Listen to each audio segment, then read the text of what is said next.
ثم دنا فتدلى فكان قاب قوسين أو أدنى صدق الله العلي العظيم. الصلاة والسلام عليك يا رسول الله، الصلاة والسلام عليك يا حبيب الله، الصلاة والسلام عليك يا رحمة للعالمين، وعلى آلك وأصحابك يا شفیع المذنبین۔ 26ویں تراویح اور 30ویں پارے کی سورہ واللیل تک تلاوت ہوئی ہے۔ سورہ والضحیٰ سے آخر تک انشاءاللہ کل قرآن کی تلاوت مکمل ہوگی اور کل 27ویں شب ہوگی، ممکنہ شب قدر انشاءاللہ۔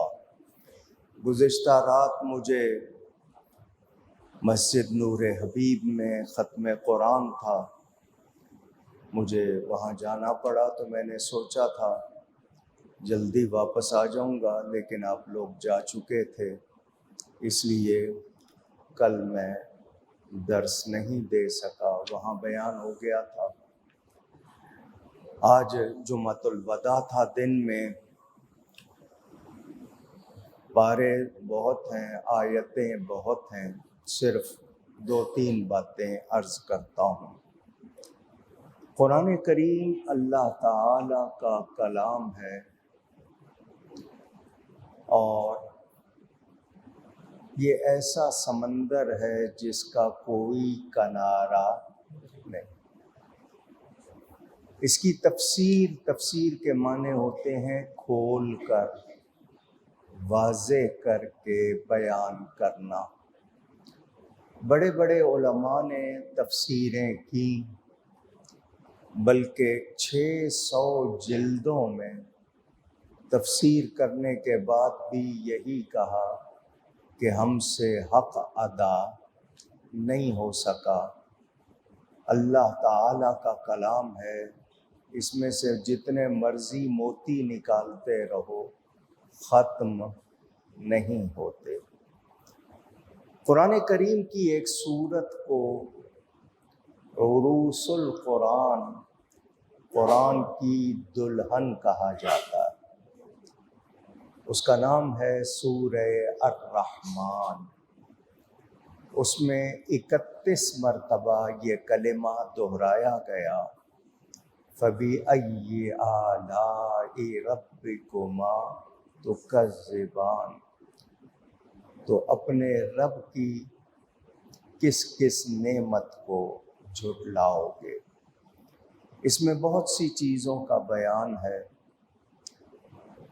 اگر زمین کو، کائنات کو دیکھا جائے جیسے، کیونکہ علم کو سائنس کہتے ہیں، مطالعہ کائنات میں کیا کیا ہے اس کو دیکھیں پرکھیں تو بہت کچھ پتہ چلتا ہے۔ زمین کے اندر کیا کیا ہے، کون سی جڑی بوٹی کیا کیا اثرات رکھتی ہے۔ انسان کو تحقیق کرتے عمریں گزر گئیں، رب کے خزانے کی پوری معلومات نہیں ہو سکی۔ طب، میڈیکل سائنس، کتنی چیزیں انہوں نے نکالی، کتنا کچھ بتایا، یہ آپ کے سامنے۔ موتی ہیں، نگینے ہیں، کیسے بن جاتے ہیں، ان کے بارے میں بھی سائنس نے بہت کچھ بتایا، مگر ہمارا کہنا یہ ہے کہ یہ سب رب کی قدرت ہے۔ اللہ تعالی جو چاہتا ہے کرتا ہے، جو چاہے، جیسے چاہے، جب چاہے، جہاں چاہے، اس کو کچھ مشکل نہیں۔ ہمارا کام ہے اللہ کو ماننا اور اس کی ہر بات پر یقین رکھنا۔ شک والا معاملہ عقیدے میں نہیں ہوتا۔ ہم یہ نہیں کہتے کہ انشاءاللہ ہم مسلمان ہیں، نہیں، ہم کہتے ہیں الحمدللہ ہم مسلمان، کیونکہ شک والی بات نہیں ہے۔ جب شک آ جائے تو انسان کو پھر یقین نہیں رہتا، اور ایمان کے معاملے میں ایمان کے معنی ہی یقین کے ہیں، یقین ہونا چاہیے۔ حضرت ابراہیم علیہ السلام نے اللہ کی بارگاہ میں عرض کی، اے اللہ مجھے دکھا تو مردوں کو کیسے زندہ کرے گا، رب ارنی کیف تحیی الموتی۔ تو اللہ نے فرمایا قال اولم تؤمن، اے ابراہیم کیا تمہارا ایمان نہیں ہے؟ انہوں نے کہا بالکل، قال بلا، بالکل ایمان ہے، ولکن لیطمئن قلبی، لیکن میں اپنے دل کے اطمینان کے لیے پوچھ رہا ہوں۔ اس میں ایک راز بھی تھا۔ حضرت ابراہیم نے نمرود کے سامنے کہا تھا میرا رب وہ ہے جو مارتا ہے اور زندہ کرتا ہے۔ اس کو اس کے معنی سمجھ نہیں آئے، اس نے ایک موت کے قیدی کو چھوڑ دیا اور جو بے گناہ تھا اس کو مار دیا، کہنے لگا یہ کام تو میں بھی کر لیتا ہوں۔ تو ہنسی والی بات تھی کہ وہ مارنے اور زندہ کرنے کا مطلب نہیں سمجھا۔ تو جب حضرت ابراہیم نے عرض کی، اللہ نے فرمایا فخذ اربعۃ من الطیر، اڑنے والے جو پرندے ہیں ان میں سے 4 لے لو۔ سب سے اچھا گوشت دنیا میں پرندے کا ہوتا ہے، وَلَحْمِ طَيْرٍ مِّمَّا يَشْتَهُونَ، قرآن میں بھی ہے سب سے اچھا گوشت پرندے کا ہوتا ہے۔ تو حضرت ابراہیم نے 4 پرندے لے لیے۔ اللہ نے فرمایا ان کو سدھا لو، رجھا لو، تم سے مانوس ہو جائیں۔ اب بھی پرندوں کو پال لیتے ہیں۔ اللہ نے فرمایا پھر ان کو ذبح کرو، ان کا پیٹا نکالو، صاف کرو اور گوشت مکس کر دو، پتہ نہ چلے کون سی بوٹی کس پرندے کی ہے، جس کو آپ کی زبان میں قیمہ کرنا کہتے ہیں، کہ اس کو منس قیمہ کر دو۔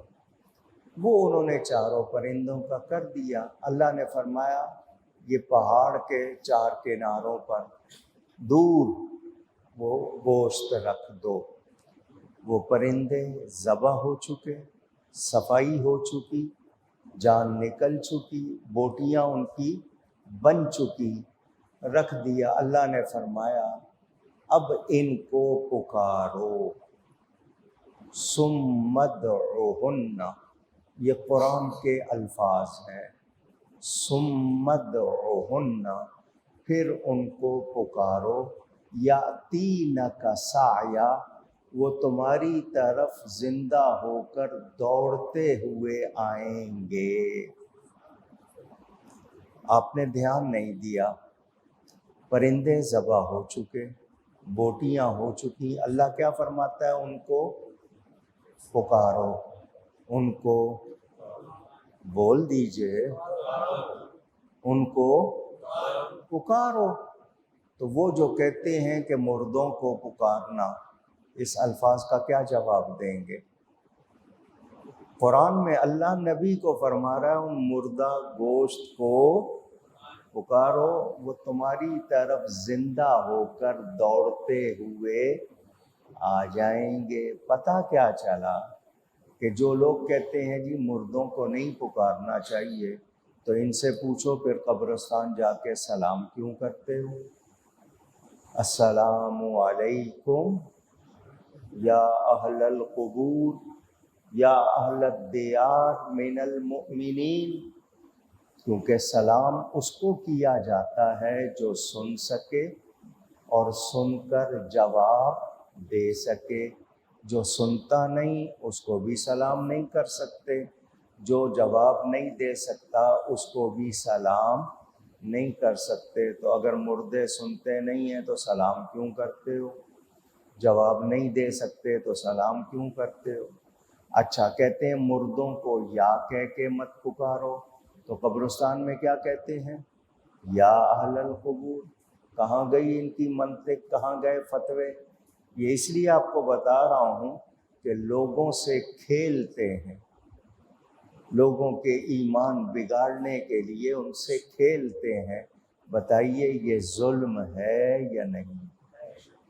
تو جو ظلم کرنے والے ہیں، واللہ لا یہدی القوم الظالمین، اللہ ظالموں کو ہدایت نہیں دیتا۔ بڑا مشہور واقعہ، چونکہ آیت آئی ہے وَلِمَنْ خَافَ مَقَامَ رَبِّهِ جَنَّتَانِ، سورہ الرحمن میں حضرت عمر فاروق رضی اللہ تعالی عنہ کے عہد خلافت، ان کی خلافت کے زمانے میں ایک نوجوان لڑکا تھا، خوبصورت تھا، جوان تھا، مسجد میں نماز پڑھنے جاتا تھا۔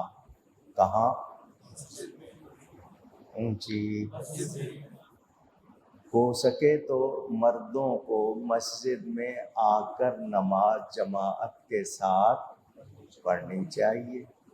کوئی مجبوری ہے، راستہ خطرناک ہے، بہت زیادہ بارش ہو گئی ہے، کوئی اور مجبوری، بیماری ہے، ورنہ جماعت کے ساتھ مسجد میں آ کر نماز، اعتکاف میں تو پڑھ رہے ہو، بعد میں نظر بھی نہیں آؤ گے، تو مسجد میں آ کر نماز پڑھنی چاہیے۔ وہ آتا تھا، ایک لڑکی اپنے گھر کی کھڑکی سے اس کو دیکھتی تھی، اس کو وہ لڑکا اچھا لگتا تھا، وہ جب بھی گزرتا وہ اس کو دیکھتی، اس نے عادت بنا لی تھی۔ اس لڑکے کو بھی پتا تھا کہ یہ کھڑکی کھول کے مجھے دیکھتی ہے، مگر یہ ادھر دھیان نہیں دیتا تھا، آپ کی طرح نہیں تھا، ورنہ رک جاتا، باتیں کرنے لگ جاتا، صرف دیکھتا تھا۔ ایک رات کو عشاء پڑھ کے یہ جا رہا تھا تو لڑکی نے دروازہ کھول کر اس کو بلایا، گھر میں بلایا، یہ چلا گیا۔ لڑکی نے، میں اشارے میں بات کر رہا ہوں، اپنا آپ اس کو پیش کیا، اس سے زیادہ بات نہیں کروں گا، سمجھ گئے ہوں گے آپ۔ اس لڑکے نے جب یہ منظر دیکھا، اس کو اللہ کا خوف آیا۔ کیا آیا؟ اللہ کا خوف آیا۔ یہ اللہ کے خوف سے ڈرا اور اس کی چیخ نکل گئی، اور اس چیخ میں یہ بے ہوش ہو گیا۔ بے ہوش کا مطلب جو ظاہری حواس ہیں وہ وقتی طور پر بند ہو جاتے ہیں، کام چھوڑ دیتے ہیں۔ لڑکی گھبرا گئی، یہ بے ہوش ہو گیا ہے، اس کو کچھ ہو گیا تو حضرت عمر کا زمانہ ہے، مجھے تو بہت مشکل ہو جائے گی۔ اس نے اپنی خادمہ کو بلایا اور اس کی مدد سے لڑکے کو پکڑ کر گلی میں ڈال دیا اور دروازہ بند کر لیا۔ سارا عشق رفو چکر ہو گیا۔ خوف ہوتا ہے تو پھر عشق باقی نہیں رہتا، کیسا عشق اور کہاں کا عشق، جان کے لالے پڑ گئے۔ وہ بند کر لیا دروازہ۔ ادھر اس لڑکے کے گھر والے انتظار کر رہے ہیں کہ روز آ جاتا ہے، آج ابھی تک آیا نہیں۔ 5 منٹ، 10 منٹ، 15 منٹ، آدھا گھنٹہ، وہ گھر سے نکلے، پتہ کریں کیا بات ہے۔ تو راستے میں ان کو یہ مل گیا، زمین پر لیٹا ہوا بے ہوش۔ انہوں نے اٹھایا، گھر لے گئے، پانی ڈالا، جو بھی کیا، اس کو ہوش آ گیا۔ باپ نے اس کا سر اپنی گود میں رکھا اور پوچھا، بیٹا کیا ہو گیا؟ تو ہمیں گلی میں گرا ہوا ملا ہے۔ لڑکے کو سارا منظر یاد آ گیا، سارا منظر یاد آ گیا، اس نے سنانا شروع کیا، اس طرح وہ لڑکی مجھے دیکھتی تھی، آج اس نے دروازہ کھول دیا، مجھے بلایا اور مجھے گناہ کی دعوت دی، تو مجھے اللہ کا خوف آ گیا۔ میں نے چیخ ماری، اس کے بعد مجھے نہیں پتا، اتنی بات کرتے ہوئے اس کو پھر خوف آیا، اس نے پھر چیخ ماری اور اس کی روح پرواز کر گئی، اس کا انتقال ہو گیا۔ گھر والوں نے غسل دیا، کفن پہنایا، بلا وجہ دیر نہیں کرنی چاہیے، انہوں نے دفنا دیا۔ اگلے دن حضرت عمر کو خبر ہوئی اس واقعے کی، وہ ان گھر والوں کے پاس آئے اور کہا مجھے اس لڑکے کی قبر پر لے چلو۔ کہاں لے چلو؟ قبرستان آئے۔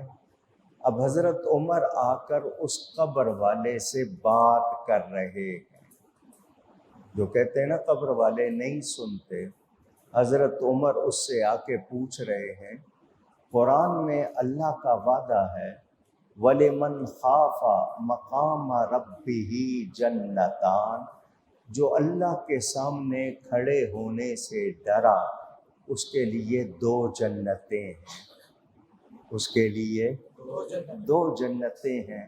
اے لڑکے، میں نے تیری بات سنی ہے، تو اللہ کے سامنے کھڑے ہونے سے ڈرا، بتا تجھے 2 جنتیں ملی یا نہیں ملی؟ بات کر رہے ہیں قبر والے سے، وہ اگر سن نہیں رہا تو بات کس سے کر رہے ہیں؟ اب حضرت عمر نے یہ نہیں کہا تھا کہ میں عمر ہوں، امیر المومنین ہوں، نہیں، اس نے قبر سے جواب دیا، اے امیر المومنین، اللہ نے مجھے 2 جنتیں عطا کر دی ہیں۔ وہ قبروں والے سنتے۔ آپ کو ایک واقعہ سنا دیتا ہوں، بات آئی ہے تو سنا دوں۔ اسی طرح ایک لڑکا تھا، کمزور تھا مالی لحاظ سے، مگر خوبصورت تھا، جوان تھا۔ اس کو ایک عورت بہلا پھسلا کر اپنے گھر لے گئی، مقصد وہی تھا۔ اس لڑکے نے سوچا کہ میں اس سے بچ سکتا نہیں، میں کیا کروں؟ اس نے کہا مجھے واش روم جانا ہے۔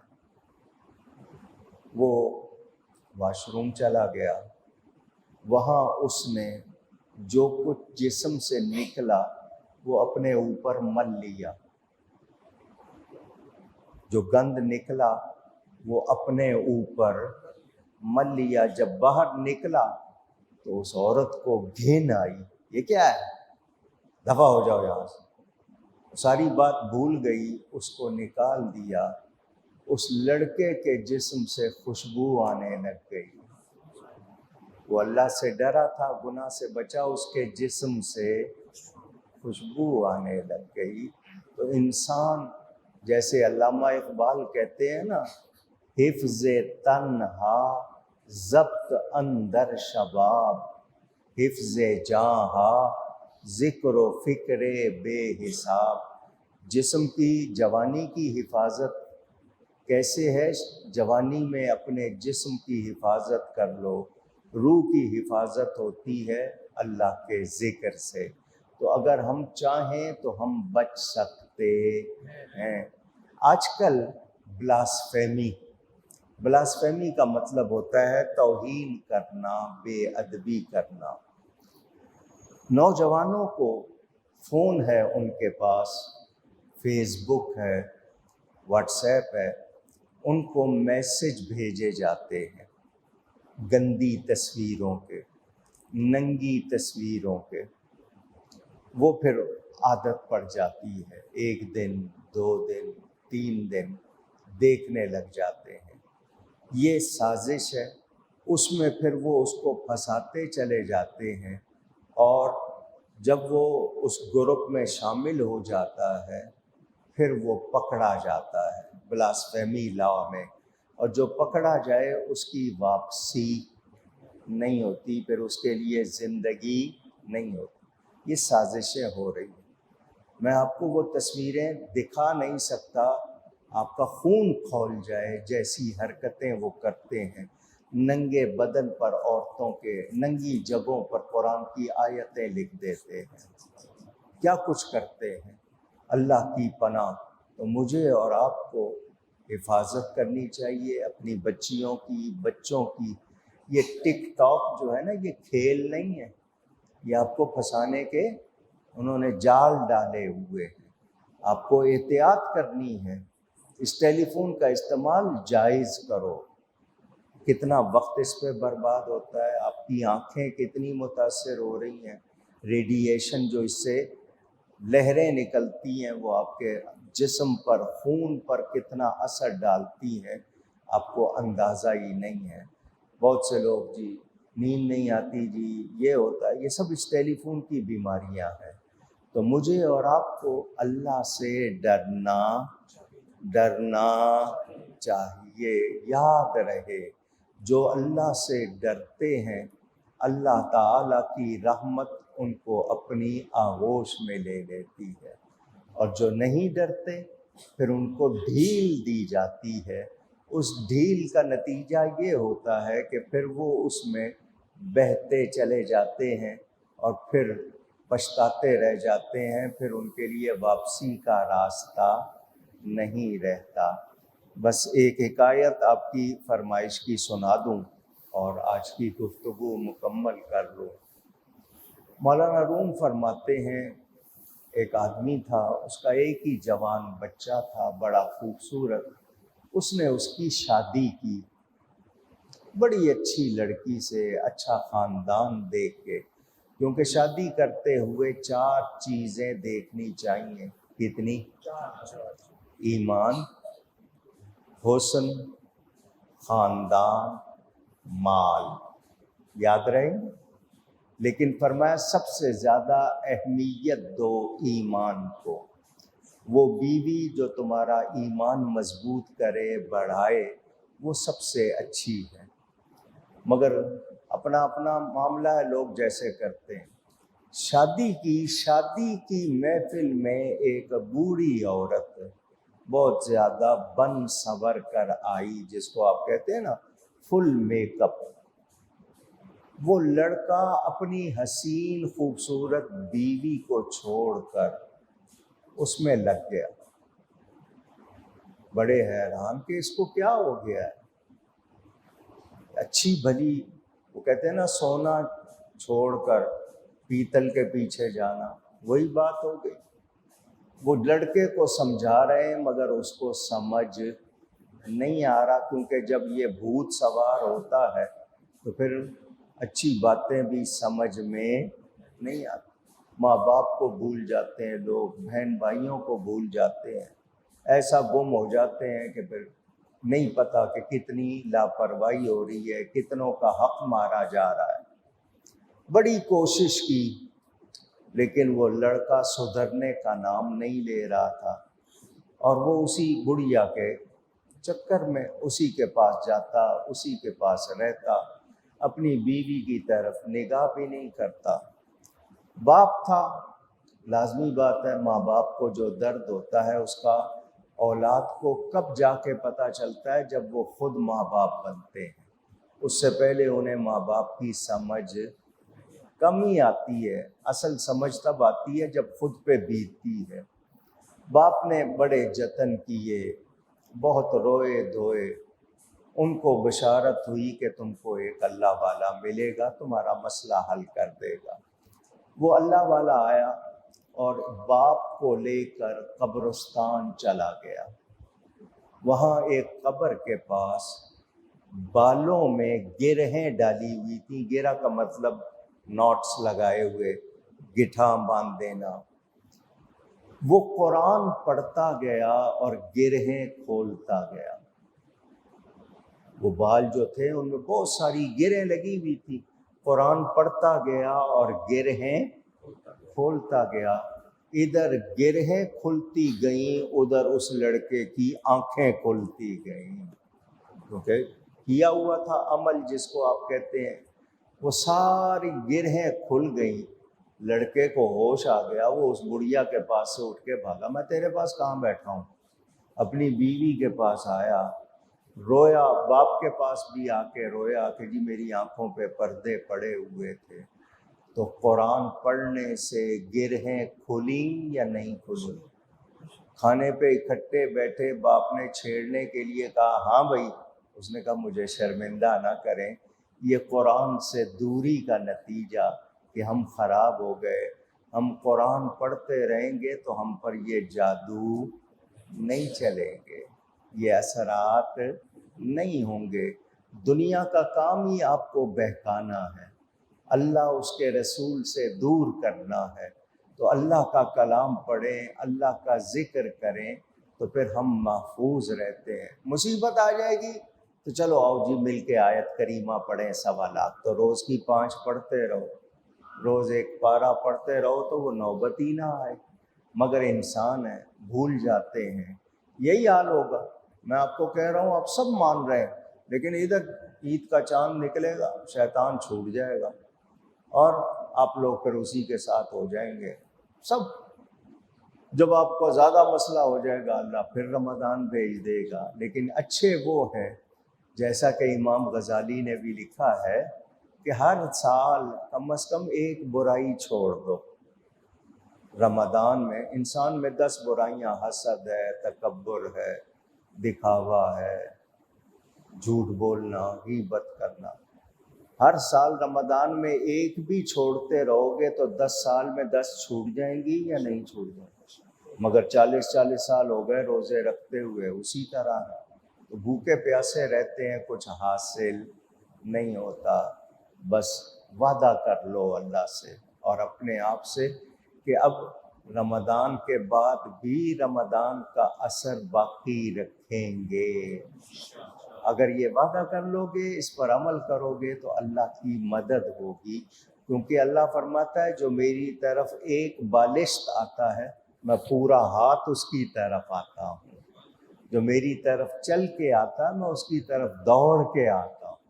تو آپ تھوڑا سا بھی ادھر آئیں تو اللہ کی رحمت آپ کو اپنی آغوش میں لے لیتی ہے۔ ہم تو مائل بکرم ہیں، کوئی سائل ہی نہیں۔ آواز لگتی ہے روز، اللہ آسمان دنیا پہ پکارتا ہے کوئی مانگنے والا؟ ہم لگے ہوئے ہیں ٹی وی میں، ہم لگے ہوئے ہیں کھیل کود میں، دھیان ہی نہیں دیتے۔ تو اللہ ہم سب کو توفیق دے کہ ہم رمضان کو سمجھیں۔ یہ 2-3 راتیں رہ گئی ہیں، شروع میں گن رہے تھے کہ 2 راتیں ہو گئی ہیں، اب کہتے ہیں 2 راتیں رہ گئی ہیں۔ یہ گنتی پوری ہو رہی ہے، پھر یا قسمت یا نصیب اللہ پھر عطا کرے، لیکن ہمیں بدلنا چاہیے۔ کم از کم روز قرآن کی تلاوت 5 منٹ 10 منٹ عادت بناؤ، شوق بڑھتا جائے گا۔ یہ قرآن کا حق ہے، اس کو بار بار پڑھنا چاہیے۔ گفتگو میں مجھ سے کوئی غلطی ہوئی ہو، اللہ تعالی اس کے رسول صلی اللہ علیہ وسلم کی بارگاہ میں توبہ کرتا ہوں۔ وآخر دعوانا ان الحمد للہ رب العالمین۔ کیا سنی عالم کسی بدعقیدہ لڑکی کو اپنے نکاح میں لا سکتا ہے اس نیت کے ساتھ کہ اس کا عقیدہ درست کر دے گا؟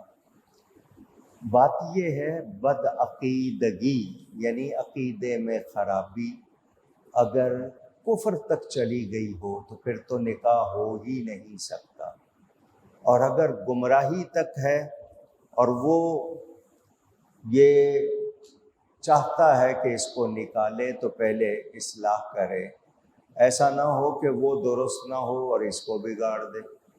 تو یہ بہت رسکی معاملہ ہے، لیکن یہ جب تک اس کی پوری صورت نہیں معلوم ہوگی کہ وہ کون سی بدعقیدہ کیا صورت ہے، اس وقت تک میں اس کا جواب پوری طرح نہیں دے سکتا۔ کینسر کا 3 سال کا بچہ، مشتبہ نام ہے، اللہ کریم صحت دے۔ رابعہ بصری کو بلڈ کینسر ہے، اس کے گھٹنے کی سرجری ہو رہی ہے، اللہ تعالی صحت عطا فرمائے، آمین۔